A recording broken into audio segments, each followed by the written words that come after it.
দর্শক আসসালামু আলাইকুম, সবাইকে শুভেচ্ছা। দেশে এক সপ্তাহের মধ্যে 4টি ভয়াবহ অগ্নিকাণ্ডের ঘটনা ঘটেছে। প্রথমে চট্টগ্রাম ইপিজেডে ভয়াবহ দুর্ঘটনা ঘটে এবং সমস্ত কারখানাটি পুড়ে ছাই হয়ে যায়।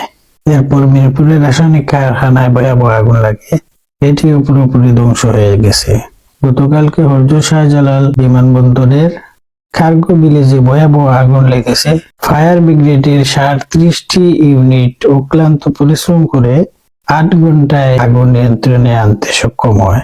আজকে গভীর রাতে সোনারগাঁওয়ের মেঘনা গ্রুপের চিনি কারখানায় আরেকটি অগ্নিকাণ্ডের ঘটনা ঘটেছে। ধারাবাহিক এই অগ্নিকাণ্ড নিছক কোনো দুর্ঘটনা নয়, এর পিছনে রয়েছে জুলাইয়ের পরাজিত শক্তি।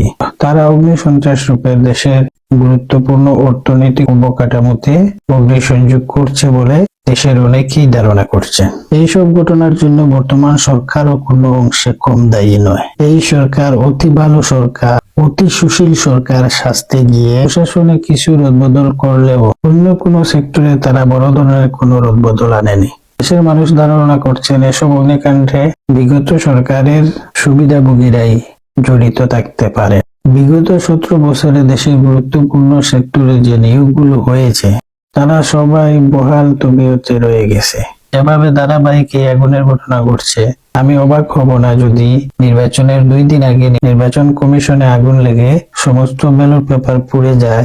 দেশের সব জায়গায় পতিত ফ্যাসিবাদের দোসরেরা বহাল তবিয়তে এখনো রয়ে গেছে। এখনই এদের বিরুদ্ধে ব্যবস্থা নিতে হবে। বিগত 17 বছরে ফ্যাসিবাদের নিয়োগ করা প্রত্যেকটি গুরুত্বপূর্ণ পদে পরিবর্তন আনতে হবে, নতুবা এই ধারাবাহিক অগ্নি সন্ত্রাস থেকে দেশের গুরুত্বপূর্ণ অবকাঠামো রক্ষা পাওয়া কিছুতেই সম্ভব হবে না।